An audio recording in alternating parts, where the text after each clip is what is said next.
Ranking Vetrimaaran's films, excluding the short films he made, can feel like picking a winner from a competition of despair. And yet, because of the artistry, his films end up challenging his own filmography, building on his flaws, adopting newer visual languages to express older tropes of a violent world. Beginning with Polladhavan in 2007, his films increasingly hold you in a brusque, violent and breathless chokehold. Visaranai in 2016, his third and most celebrated film, which was even sent to the Academy Awards as India's nomination, is best described as a relentless marathon of brutality. Every time you think the film has let go, like steam released from a pressure cooker, the plot tightens into lashings and screams. That none of this violence feels gratuitous is because of how normal violence feels in the world Vetrimaaran creates on screen. When characters die, they just do. When they are violated, they just are. Is this violence repetitive? Yes. But does it feel repetitive? No. Because his films are not hinged on stylized violence. He doesn't need to find innovative ways to stage it, since his films are about the contexts in which violence begins to feel like an everyday phenomenon. Brutal, but like air everywhere. It is these contexts that keep changing, from Madurai to Vadachennai, Andhra Pradesh to the forested hills of Tamil Nadu, and the violence remains unsettlingly natural to all of them. In the sixth position is Polladhavan.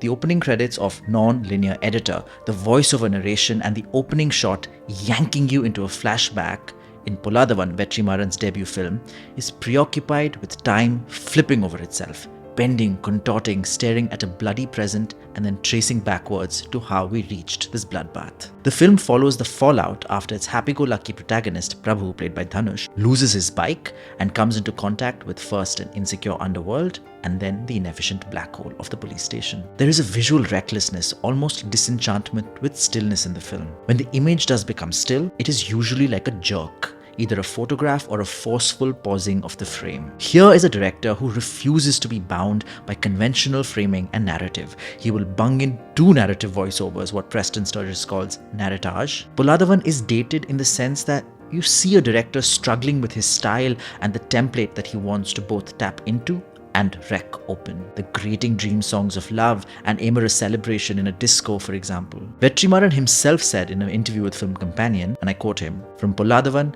I learnt I should never make a film like that." In the fifth place is Adukalam. We begin in the present, but to return to it only in the last half hour of the film. Karuppu, played by Dhanush, is a masterful cockfighter, but the Othello-like machinations of jealousy lead his mentor, played by V.I.S. Jayapalan, to exact violence by slowly chipping away at Karuppu's reputation through gossip and cross-speak. And yet, as Karuppu's fortunes balloon, his love for his mentor is never challenged. His mentor's rejection of him never translates to Karuppu's resentment.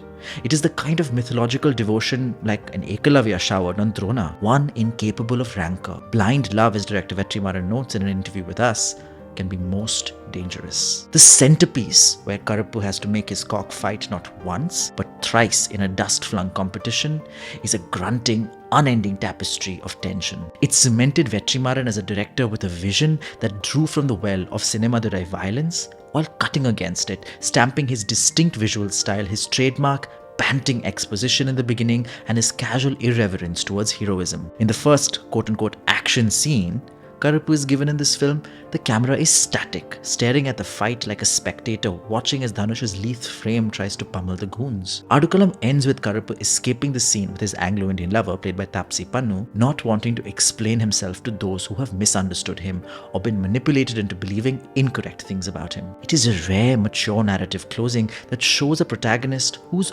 okay being thought of as wrong, even though he was wronged. If that means keeping the memory of his mentor who orchestrated this manipulation unsullied, so be it. In the fourth place, we have Visaranai. Visaranai felt like an aesthetic sharp turn for Vetrimaaran, showing us that as a director, he's capable of patient storytelling, linear storylines, neat spare flashbacks that unfold at the pace of life without sizzling it up or slurring it down. The only throbbing background score in the film is that of ominous rain and crickets. Perhaps because the film is based on events that are true and shocking, Visaranai looks as though it is captured and not shot as a film. It does not even have the centerpiece moment of bloodshed that Vetrimaaran usually places carefully somewhere in the middle. It does not need it. The film, based on accounts of police custodial violence, first in Andhra Pradesh to poor Tamil Nadu migrants and then in Tamil Nadu to a white-collar auditor, yanked from M. Chandrakumar's novel Lock Up, is brimming with blood.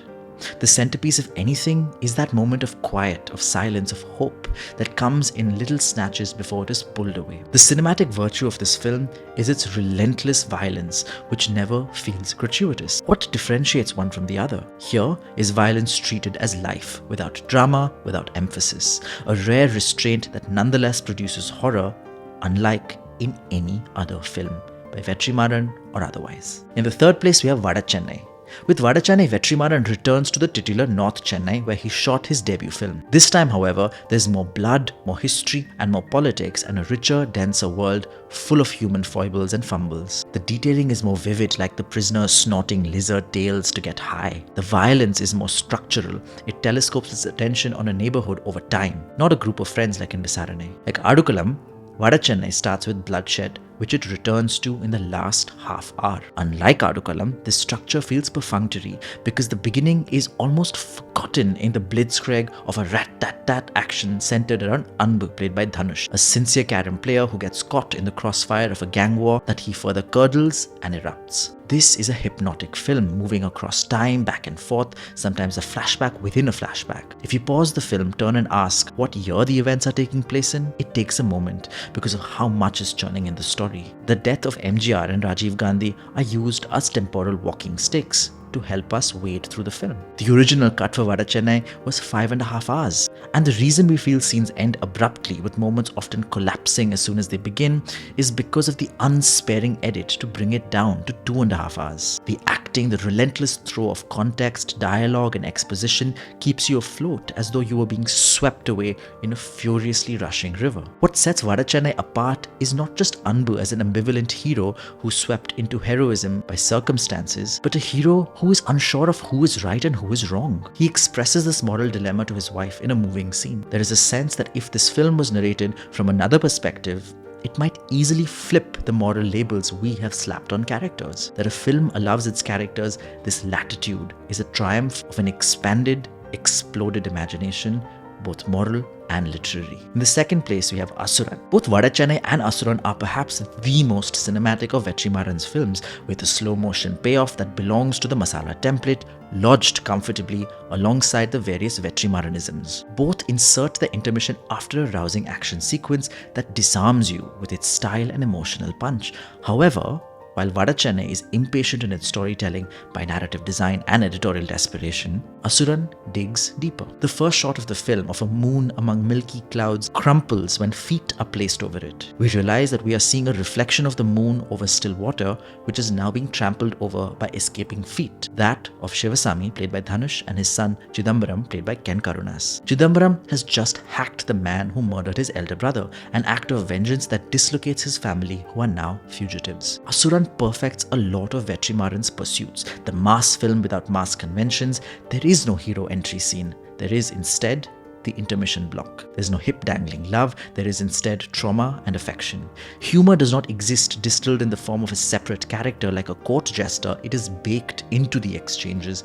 There is no beauty, no polish. There is a harsh abruptness with which scenes transition, and yet Asuran has packed in it the most potent scenes of grief and redemptive violence. It is Vetrimaaran allowing his films to char your heart, not just your senses. The second half gives the origin for Shivasami's docile nature, one that he has arrived at after a youth of bloodshed that left him orphaned and without love. The mirroring of the two halves is another beautiful Vetrimaaranism, from the slippers to the heroism to the tragedy that culminates in an escape. It's easy to dismiss this film as templated, but there is a reason templates have survived the onslaught of genre, taste, and time shifts. That it is predictable does not take away from what an artist can do with and within that predictability. Asuran is Vetrimaaran's most emotionally staining, not draining, but staining film. Its violence lingers as hurt, not horror. And in the first place, we have Viduthalai. In one sense, Viduthalai is the culminating artistic collaboration between Vetrimaaran and cinematographer Velraj, who has lensed all of Vetrimaaran's films except Visaranai. The opening shot of around 10 minutes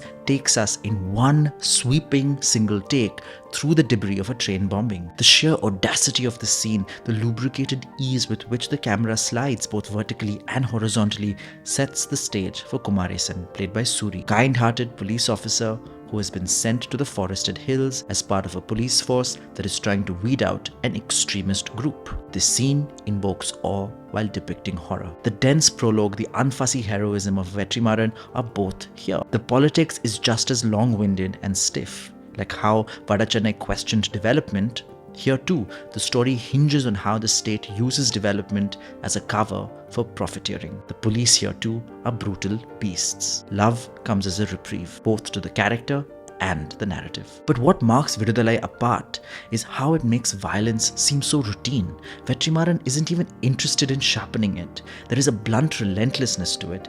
It's not that the director can't show violence that whips our moral sense of the world. It's just impossible to fixate and linger on violence the way he did in his previous films. In Visaranai, what was happening to a group of friends, in Asuran, what was happening to a family is, in Viduthalai, happening to a whole movement of people. Vetrimaaran employs a disenchanted cutting away from these moments before their full impact is even felt. For the impact is not in its festering, but in its unrelentingness. If you notice closely, these rankings are in the order of Vetrimaaran's filmography, suggesting that at least artistically, he seems to be streamlining ahead, a swift, sure motion away from where he first began.